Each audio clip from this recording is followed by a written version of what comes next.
All right, we'll go ahead and get started here. Good afternoon and welcome everyone to the second session in our Mindfulness Monday series to be held this summer. These sessions are a collaboration between the Office of Alumni Engagement and the University's Center for Student Wellbeing. During these sessions, meditations will be taught and practiced together, such as mindfulness of breathing, eating, and movement, in hopes of providing us with a greater sense of peace and vitality. This session will cover mindful eating. Participants should have with them a small item to eat, like a raisin, a strawberry, or something of the like. I'm Audrey Tierney, the Associate Director of Alumni Engagement, and I am so pleased to be joined today by my colleagues and alumni, Dr. T.J. Smith and Amber Leisure of the Center for Student Wellbeing. They are more than happy to put together this program to help us all navigate through these challenging times with the present pandemic. Before I introduce them, I have just a few notes in regards to the technical end of the session. Throughout the program, your microphones will be muted, but you are welcome to submit questions through the chat feature found on the toolbar at the bottom of the screen. TJ and Amber will answer questions throughout the program as time permits. You also may turn off your video if you prefer. Now, a few words about my colleagues from the Center for Student Wellbeing in case this is your first time joining us. Dr. T.J. Smith is a licensed clinical psychologist and has been engaged with meditation for over a decade, most recently leading meditation groups for Duquesne University students. T.J. is currently the training director for Duquesne's counseling services. Amber Leisure has a background in exercise physiology and has taught yoga for 13 years and meditation for 11. Amber currently is the assistant director for recreation services and has a profound appreciation for the ecumenical approach to the mission of the university. She also just graduated from Duquesne in May with her master's degree. Now I will turn our session over to Amber and TJ. Thank you so much. Thanks, Audrey. Yeah. We're so glad you're all joining us today. It's going to be a good one. One of my favorite topics is mindfulness of eating and eating in general, because I love to eat. So I think it'll be a good day. Same.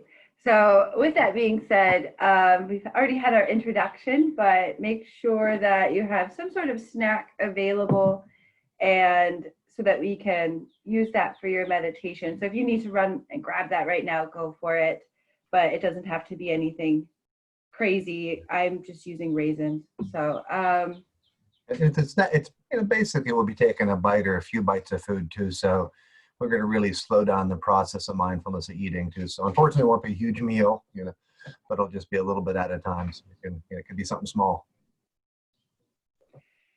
And if you were with us last month, whenever we did our meditation, we covered just the basics of mindfulness meditation, what it is, how we can use it in our everyday life. And if you weren't here for last month, it's okay. We're going to be covering those same things again this time, but with a new focus on eating. And that's probably something that we can all have in common because we all eat, but also during this quarantine, I don't know about any of you, but I know I've been, just kind of mindlessly going past the kitchen and then like, oh, what's in the refrigerator today? So I'm really excited for this one. And we'll have some time at the very end of the session to address any larger questions that you have. But just like Audrey said, if you have any sort of questions as they pop up for this class, just use the chat function and we will address it. But we will also have time at the end. We usually try to follow the same flow for every meeting just to give some consistency and predictability. We'll try to do a couple different exercises and meditations. We're going to also have some quotes interspersed throughout to give us some inspiration, and then we finish up with a poem really to set us on our way. And then, we'll probably finish up about 10 to leave some time for questions, and then too, if you have to transition somewhere else, it'll give you some time before the hour. So the first meditation, I'd like to just jump right into it and give us a chance to practice a guided meditation. There are so many different kinds of meditation. So we focus a lot on mindfulness because it's very secular. There's no real religion attached to it. It's just a way of life. It's just being mindful of where you are in space. And we'll talk about that a little bit later. But one of the things that TJ liked to do when we co-teach meditation classes is introduce other forms of meditation as well. And sometimes it's really hard to get into that space where you're just quiet and only focusing on the breath, or trying to go for that no mind space. And so sometimes a guided meditation is a little bit easier. And I've chosen today to go with the chakra meditations because number one, it's guided. So we have different things to focus on and I talk you through it. But then also chakras are something that you may have heard about. They're kind of like new agey or what have you. And they are representative of different areas of our life. So even if you don't believe in the energy centers or the energy flow, these are all aspects of life that deserve some of our attention. And I'm going to quickly talk about each one, and then we're going to just get into a space for meditation and actually meditate on each one. So if you're familiar with Maslow's hierarchy of needs, you have the bottom of your basic needs being met, and then at the very top of that pyramid is self-actualization. And the chakra flow actually follows that same dynamic. So I'm going to start at number one, which is at the base, and there's a diagram on the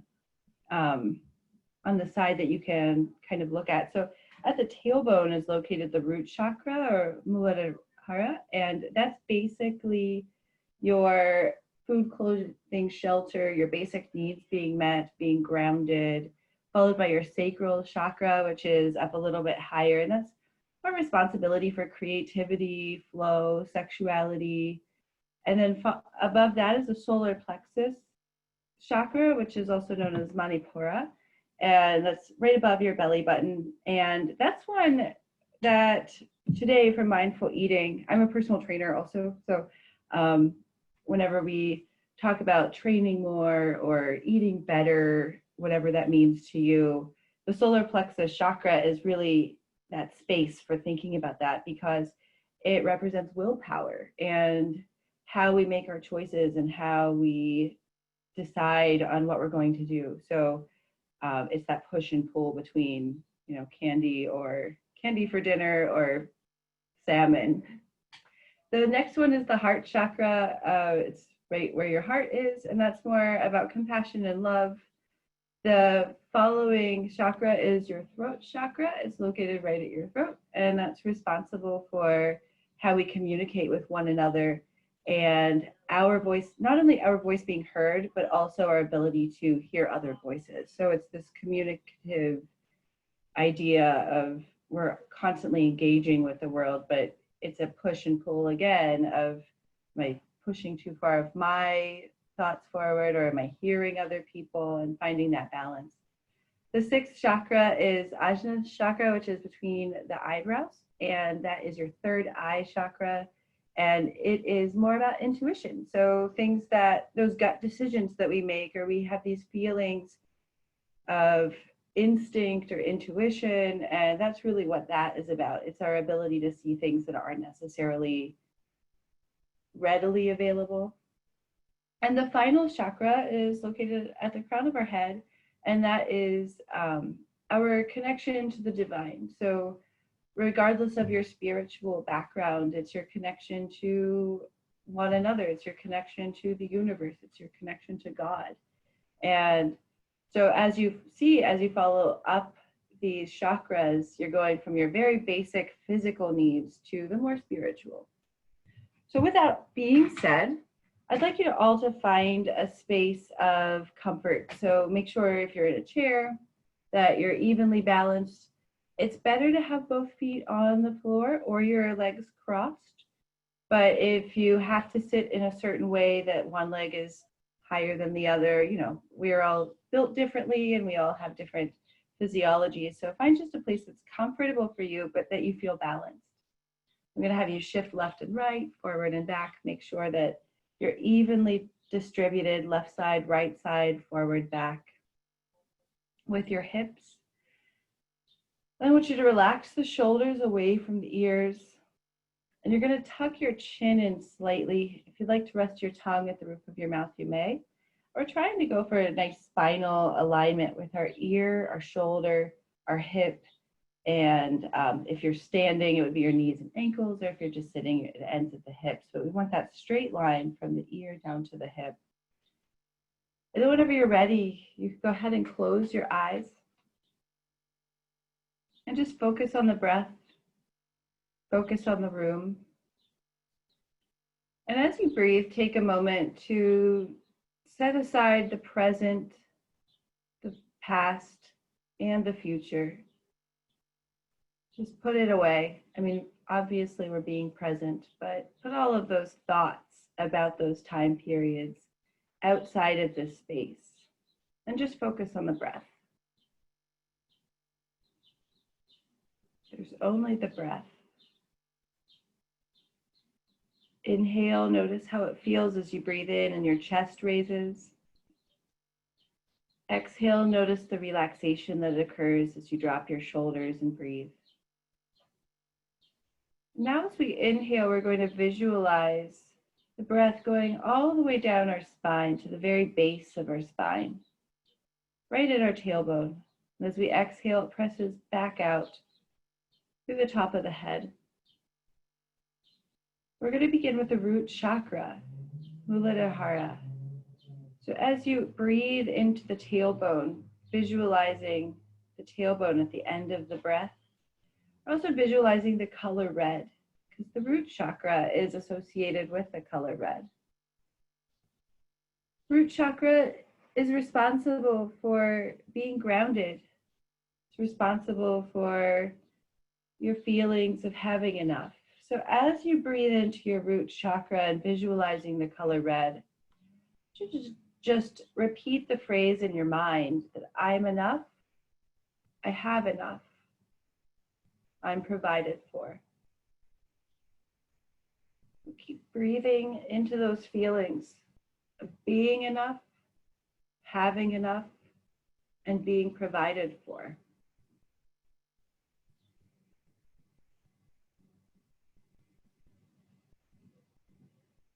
Take one final deep breath into the root chakra. Exhale. Remember that you are provided for. You have everything you need, and you are everything that you need. And take a cleansing breath, just focusing on the present now. Inhale, exhale. Relax as you exhale. And on your next inhale, we're going to breathe down right below the belly button, into the base of our stomach. Keep breathing into that space, thinking about that space. And we're moving into the Sacral Chakra, Svadhisthana. Svadhisthana is associated with the color orange, and it's located right below the navel, and it's responsible for creativity and flow, movement. As you breathe into that space, focus on that area and visualize the color orange. And remind yourself that I am creativity. I am free to create. I am movement. And just keep breathing into that space, noticing as you inhale how your lower abdomen opens. So breathe nice and deep into that space. And exhale completely.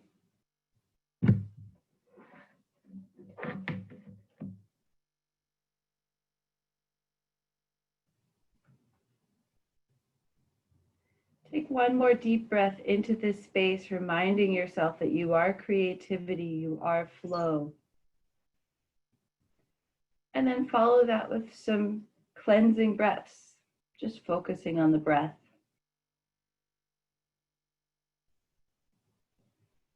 With the next inhale, we focus on the solar plexus chakra, and that is located right above the navel, right above the belly button. So as you breathe in, focus your breath to that space right above. If you'd like to place your hand there, you can. Manipura is associated with willpower and choices. As you breathe into this space, you can visualize the color yellow. And focus on the fact that you are will. What you will, you can make happen.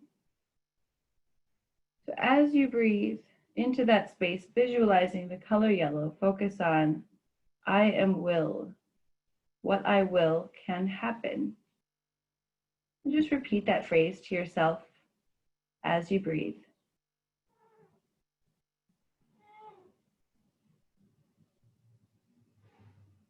Take another deep breath, repeating to yourself that you are will. What you will can happen. And then follow that with some cleansing breaths, just focusing on the breath, just being present.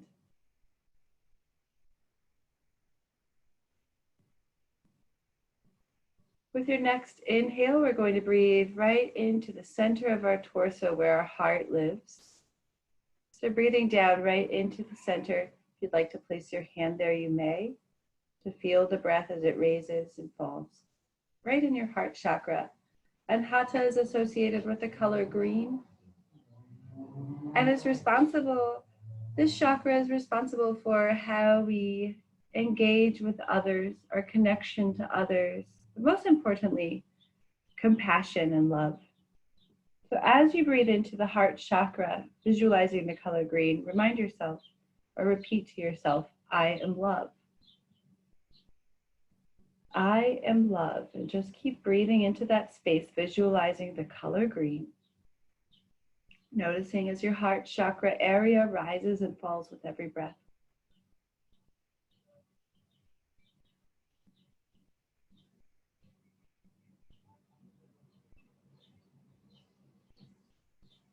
Take one more deep breath into the heart chakra, reminding yourself that I am love. And then follow that with a few cleansing breaths, just focusing on the breath. Inhale, exhale, inhale, exhale. And then we move up and we move our awareness to the throat chakra. The Shuddha is associated with the color light blue. It's located right at your throat. If you'd like to place your hand there, you may. The throat chakra is responsible for communication, how we engage with others, but also how we hear others. So as you breathe into the throat chakra, visualizing the color blue, noticing how the breath feels in the area of the throat, remind yourself, I am engaged. So as you breathe into that space, you can repeat the phrase in your mind, I am engaged.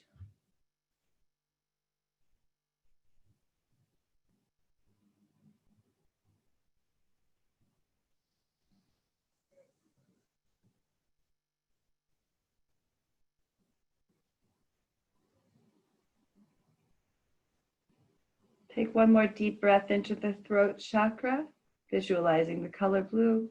Remind yourself that you are engaged. Then take several cleansing breaths, just focusing on the breath. How does it feel to inhale? How does it feel to exhale?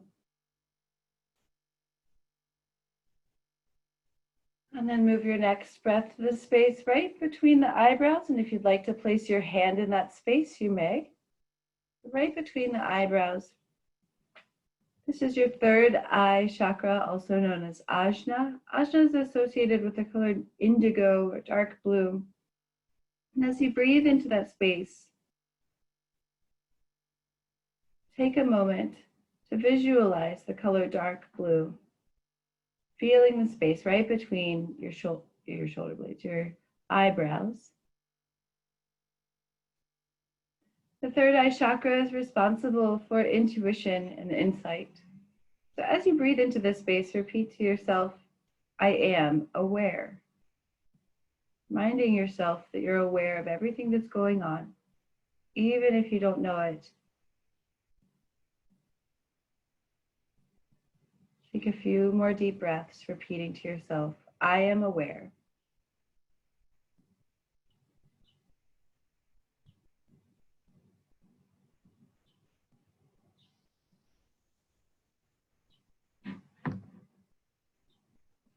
And finally, we move up to our crown chakra. Crown chakra is located at the top of our head, Sahasrara. As you breathe into that space, you can visualize the color purple. This is your connection to the divine. So as you breathe into this space, remind yourself that I am. Breathe into this space, repeating the phrase in your mind, I am. I exist. I am conscious. I am connected. Any of those phrases.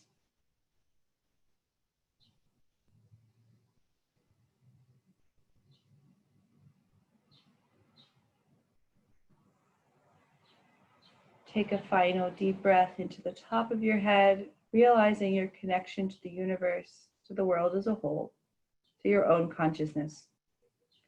And then return your breathing to cleansing breaths, just focusing on the breath itself, your inhale, your exhale. And as you do so, take note of the atmosphere, the space around you. How does it feel to breathe?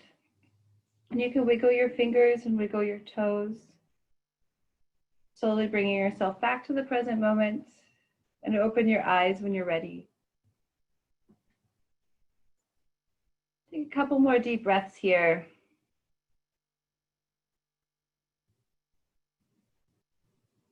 And that was a chakra meditation. So as you notice, they're all different areas of our lives that require attention, how we connect with others, our compassion levels, making sure that we have enough or that we feel that we have enough, creativity and intuition and all of those things. So it's a great checklist, if you will, of the different aspects of our life that sometimes require attention.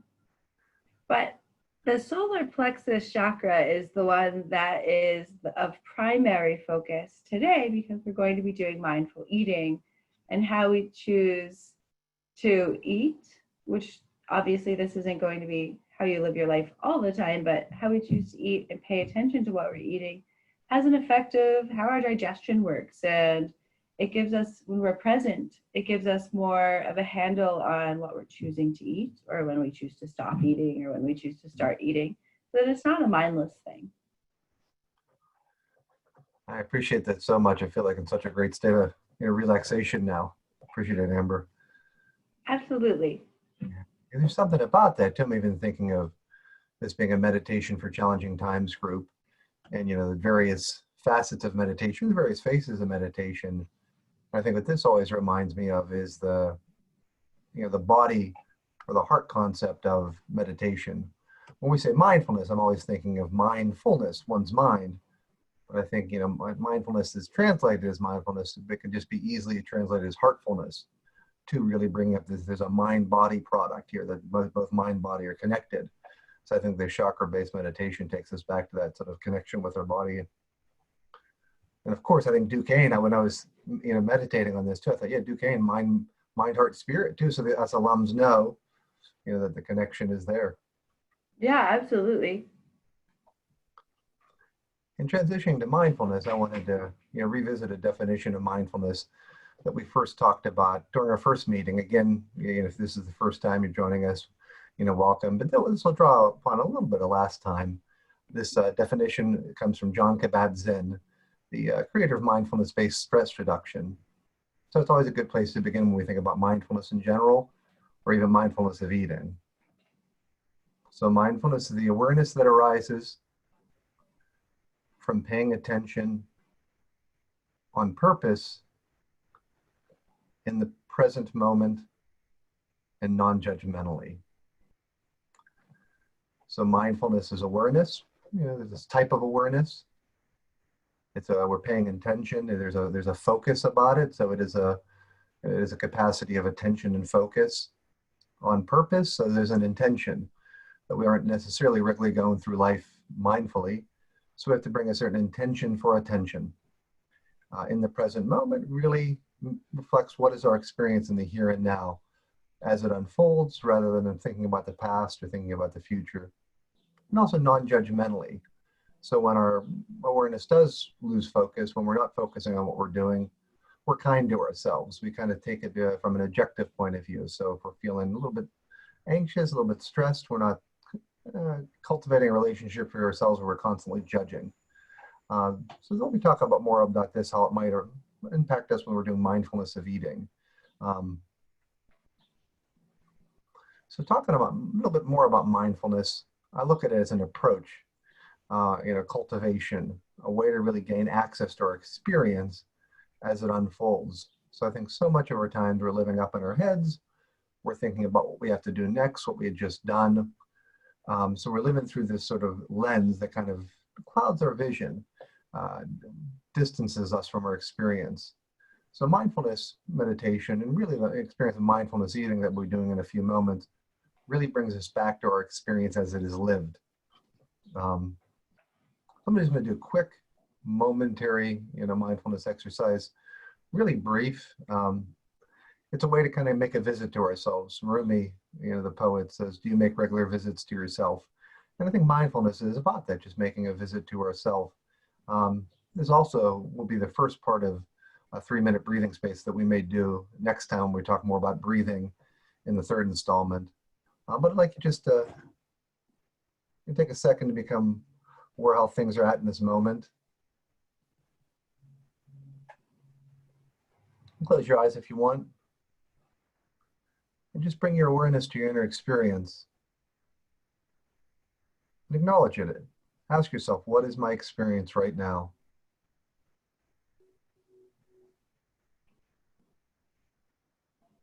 What thoughts are going through my mind? As best you can, just acknowledge thoughts as mental events, perhaps even putting them into words.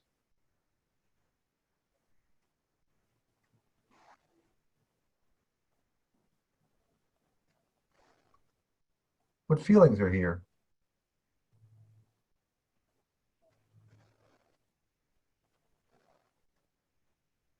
Turn towards any sense of pleasant or unpleasant feelings and acknowledge them.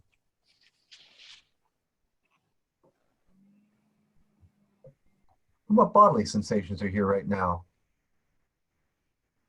Perhaps quickly scan your body to pick up on any sensations of tightness or bracing, or any sensations of openness and relaxation. And acknowledge these sensations.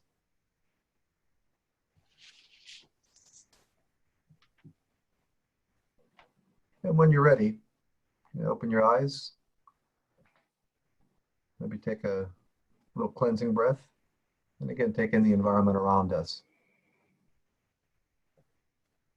So that was a really brief mindfulness checking in, where to make a visit to ourselves. So I think mindfulness experiences can last, 20 minutes, 40 minutes, an hour, a day, a weekend. But also it can be something that can happen very briefly, just to check in with ourselves to see where we're at. And that's a way to really gain access to our experience. I like that a lot, TJ, because last month, we talked about, you mentioned reactivity versus responsivity. Is that the word? And I really liked that because, there's a big difference between those. Something happens and sometimes we just act on autopilot and which would be mindless. And so the responsiveness becomes our mindfulness. And whenever we can even do like a 30-second check-in with ourselves, especially if we're feeling reactive to something makes us angry, and before acting, we take that moment to be mindful, or just that quick check-in, it can be really helpful with how we respond versus react. So I really liked your short meditation on that, because it's something that we can all access at any given time, right? Like whether we're driving or on the bus or. And I remember, I think last time, one of the folks joining us too asked, what is, when we put space around an experience, that's exactly what you're talking about, is just, we're saying bring space or something to an experience we're having. It is just that brief pause. So when we're in autopilot, it's basically mindlessly going through the world. reacting to stuff that faces us. But then mindfulness, we're trying to cultivate that. It's that little space there. It's that sort of pause between what you're experiencing and what's going on. And then the response can be better informed by what you're looking for.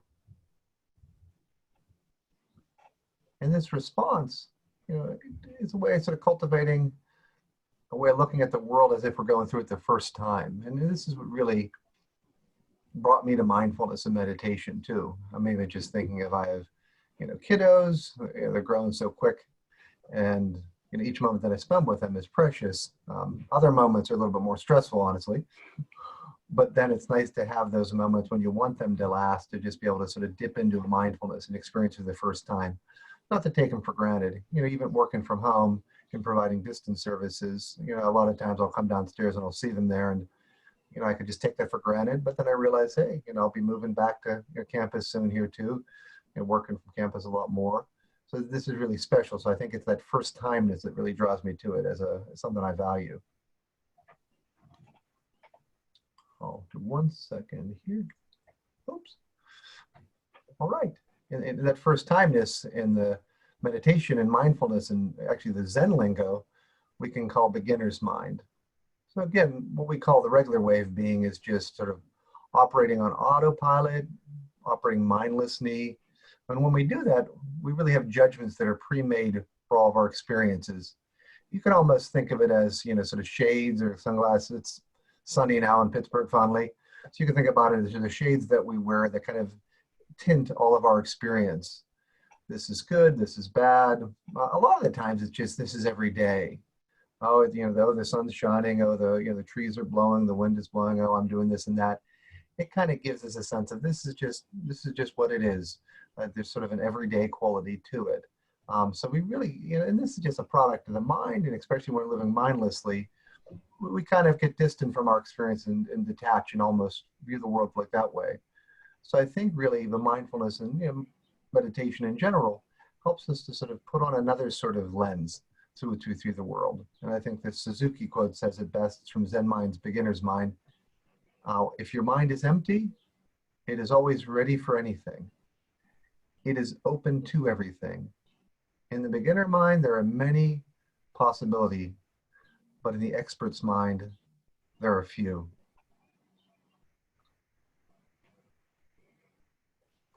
So in a way, that's what we're asking here too. When you're eating the strawberry or the food that you're eating, whatever you're going to do that meditation, it's approaching that experience with that beginner's mind. Hopefully through that, it's like you're eating the strawberry or the food for the first point in time. And I like beginner's mind concept a lot, TJ, because as a yoga instructor, whenever we talk about the sutras and everything, we bring up beginner's mind, that we're entering the class or entering your practice or standing on the mat as if it's the first time. And when you go through the poses, it's the first time that you're doing that pose in this moment, so it's kind of reconnecting with the present moment, because this is the first time you're doing it on June 15th at 3 p.m. or, there is a first. It is a first in a way. But the other aspect of that, outside of being present, is to gain a greater sense of empathy for others who are entering the class, who maybe it is their first time, but also to experience the joy of the pose without thinking about it. I know for me in yoga, I really don't like warrior one pose. And so, I hear if I'm taking somebody else's class, they're like warrior one, and this again, and so I don't want to do it. And I have these preconceived notions, and that's really where the beginner mind pops in, where it's like, okay, pretend like you've never done this before. Maybe you'll find a new way to do it, a way to be more comfortable in it, a way to notice something new. And,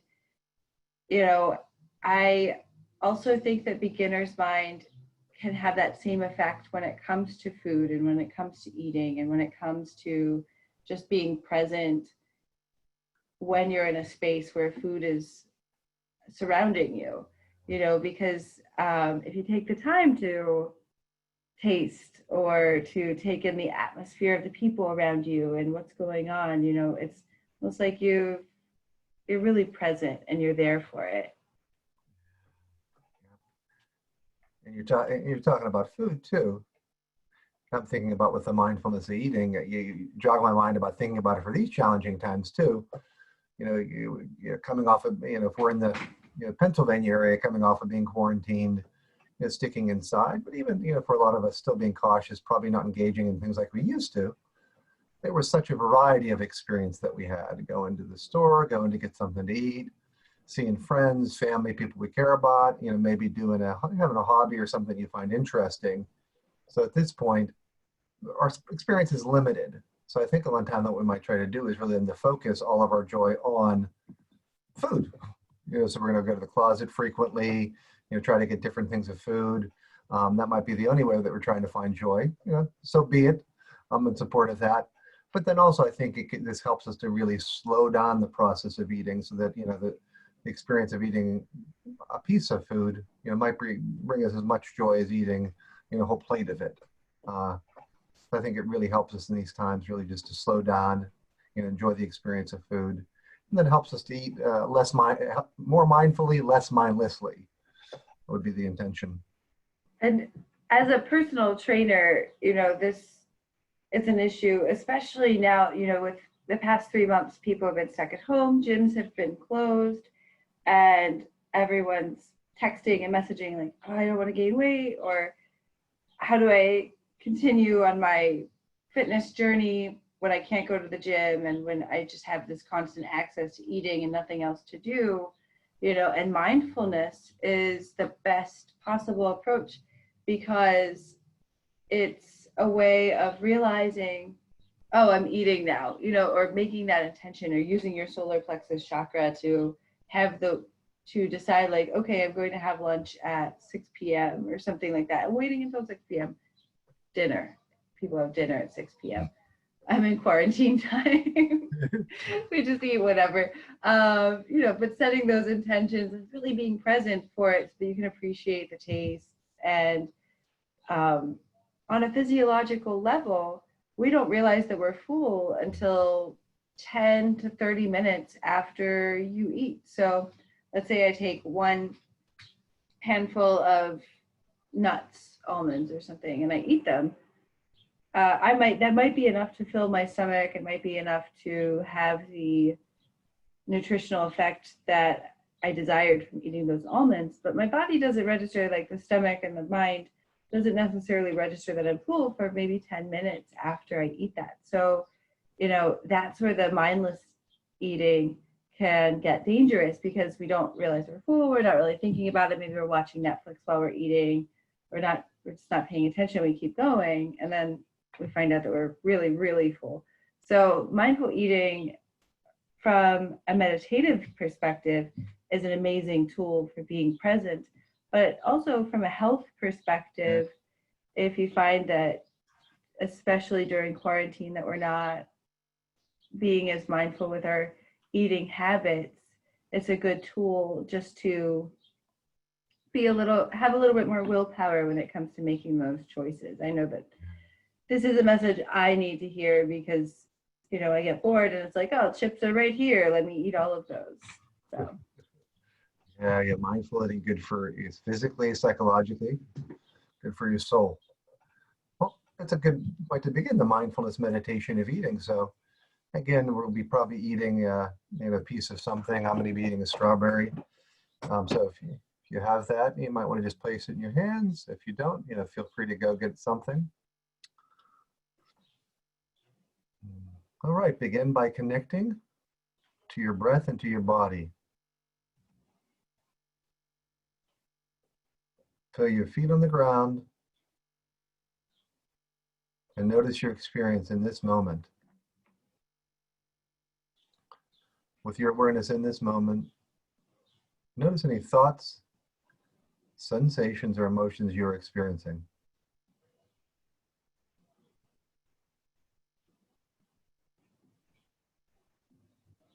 Tune into the awareness and sensation that you have in your body of feeling hungry, thirsty, or maybe even feeling a little full. If you were going to eat or drink something right now, what is your body hungry for? What is it thirsty for?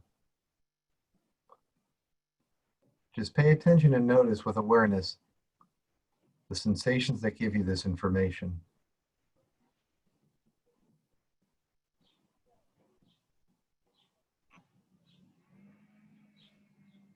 Now bring awareness and your attention to the item in your hand. And imagine that you're seeing it for the first time.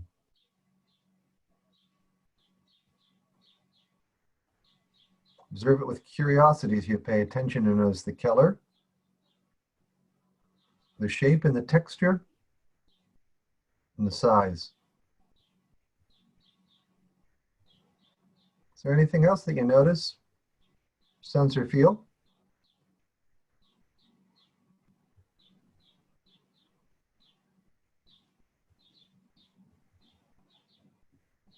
Imagine what it took for this item to get into your hands.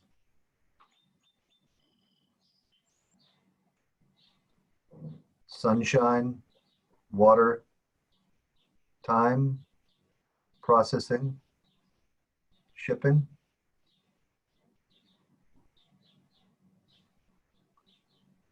You may choose to be aware of gratitude for everyone involved in the cultivation and the preparation of this food item.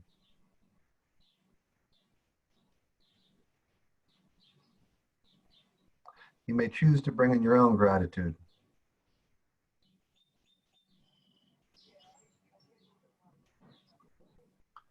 Now place the item between your fingers, feeling the texture, the temperature, and ridges. You may notice smoothness or stickiness. Notice if you have any thoughts, sensations, or emotions at this time. Continue to breathe and be fully present in this moment.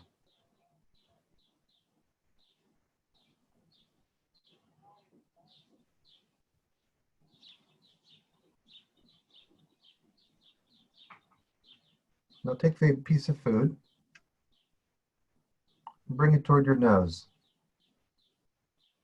and smell it with your full awareness.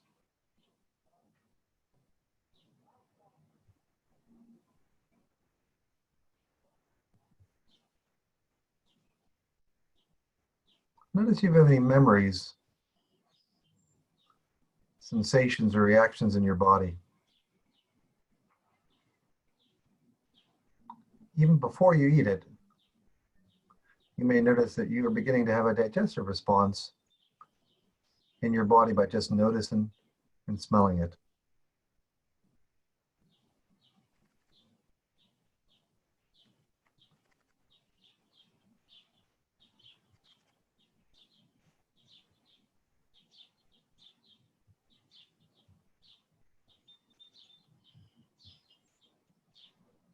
Now, with full awareness of your hand moving toward your mouth, place the item, either fruit or chocolate, or place part of the item into your mouth. You may bite it, but don't chew or swallow it.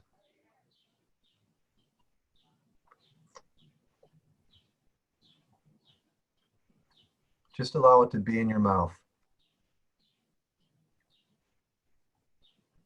Roll it around to different parts of your mouth with your tongue.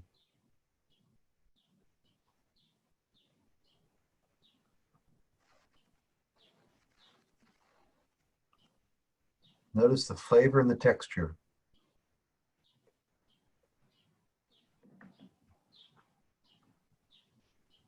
Notice the physical sensations within your body, especially your mouth and your gut. Continue to breathe as you explore the sensations of having this item in your mouth.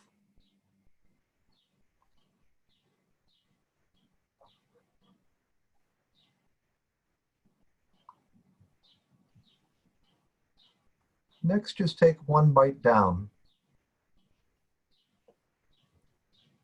and notice the flavor and notice the change in the texture.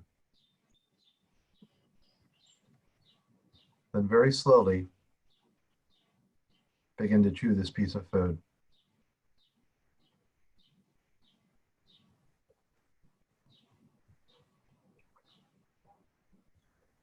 Noticing the parts of your mouth that are involved in the chewing. Notice the sound and the movement of chewing as you continue to notice the sensations and flavor. And when you're ready, swallow this item.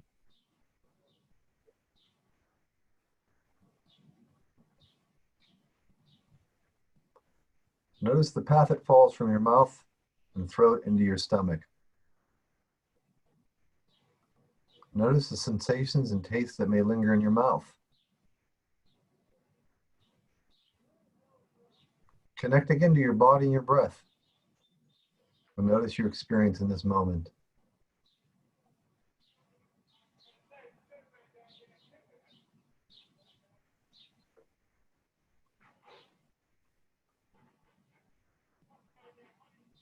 You may choose to take another bite of the food if you'd like. And for a couple seconds, eat it mindfully as you immerse yourself in this experience.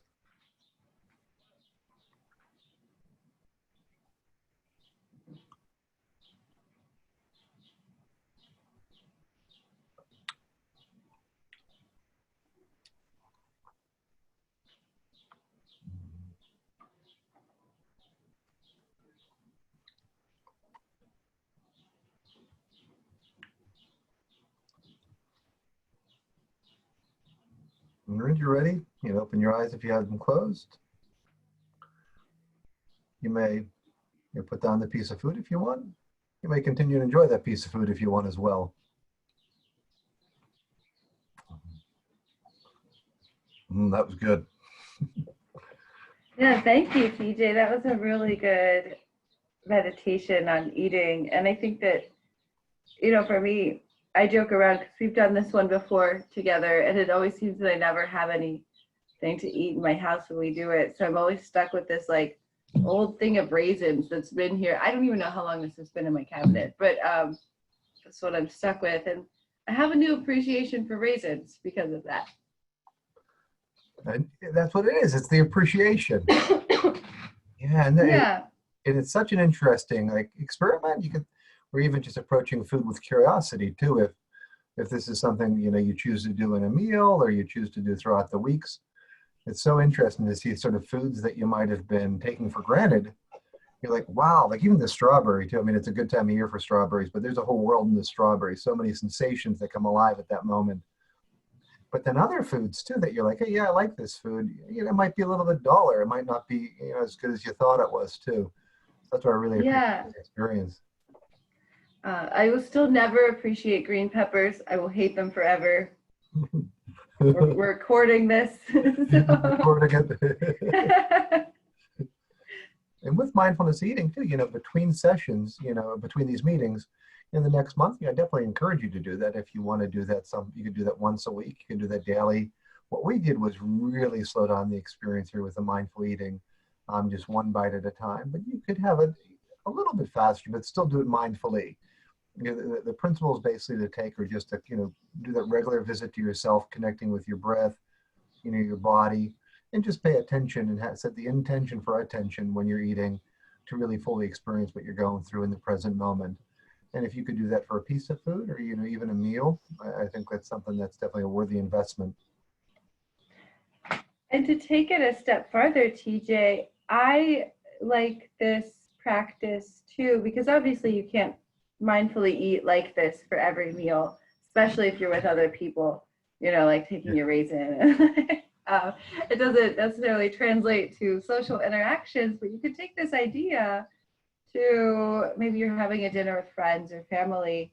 And like you said about noticing your kids, like just having that presence in beginner's mind with spending time with your kids at home in this situation, a dinner with friends, it doesn't necessarily have to be this intricate focus on one morsel of food. It could be taking that time to be aware of the conversations going on between you and the people with whom you're sharing the meal, and the flavors and the aromas, and just being present for that meal.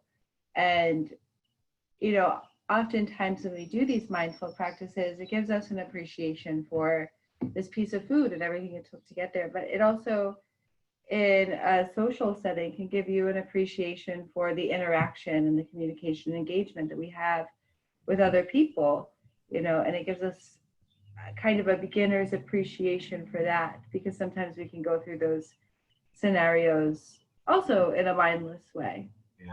Yeah, I think what you're pointing to too is like mindfulness meditation begins on the mat, in the chair, in the practice, and then it just sort of expands into sort of, you know, mindfulness of eating, you know, meditative posture when you're talking to other people, and sort of grows and grows and grows. And of course, you know, we're all human, so there's those times where we're going to be mindless as well. Yeah.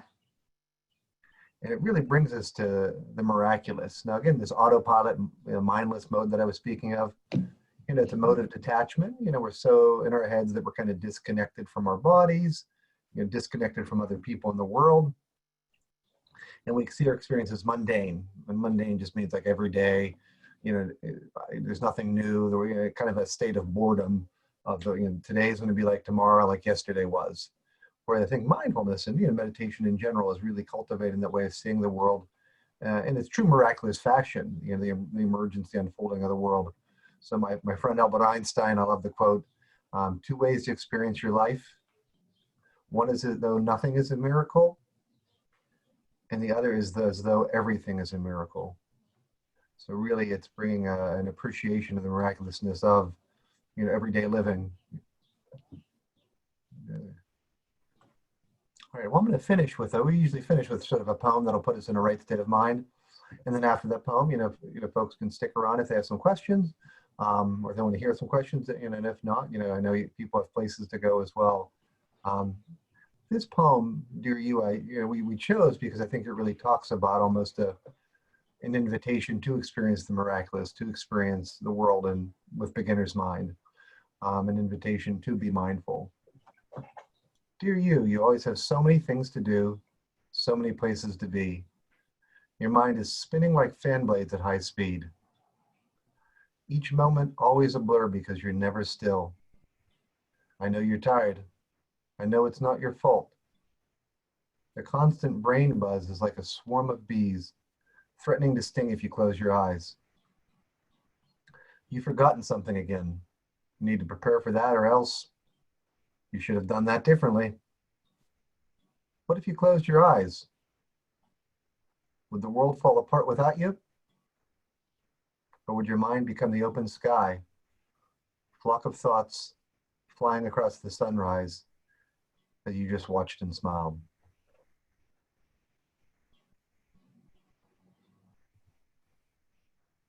I like that one line too. Would the world fall apart without you too? I know, you know, with so many responsibilities, there's that sense of the world on your shoulders, and, you know, the world's kind of heavy right now. So I think it is that sort of, you know, resting back in something greater than, you know, oneself.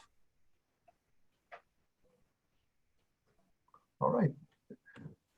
Definitely want to, you know, thank everybody here at this moment. Yeah, thanks for joining us today.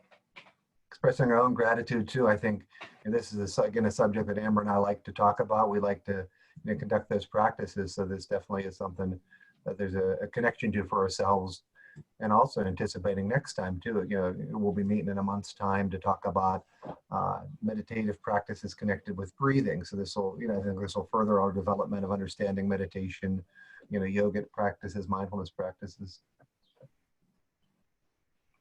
I want to see if there was any questions or comments. Of course, if not, you know, this is something where you could send us an email. That's fine as well.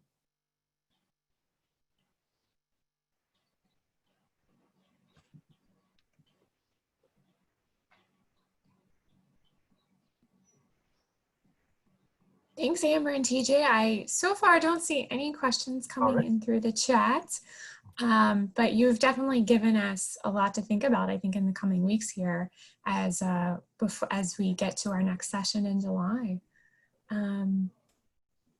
So if there are no questions, I'll just wrap up and thank everyone again for attending today's Mindfulness Monday session. And we hope you will join us for our future Mindfulness Monday sessions that are going to be held at noon on July 13th and August 10th. And I believe we'll be covering mindfulness breathing and mindfulness movement at those sessions. Links to register for these sessions and other upcoming virtual events will be sent to you in a follow-up email.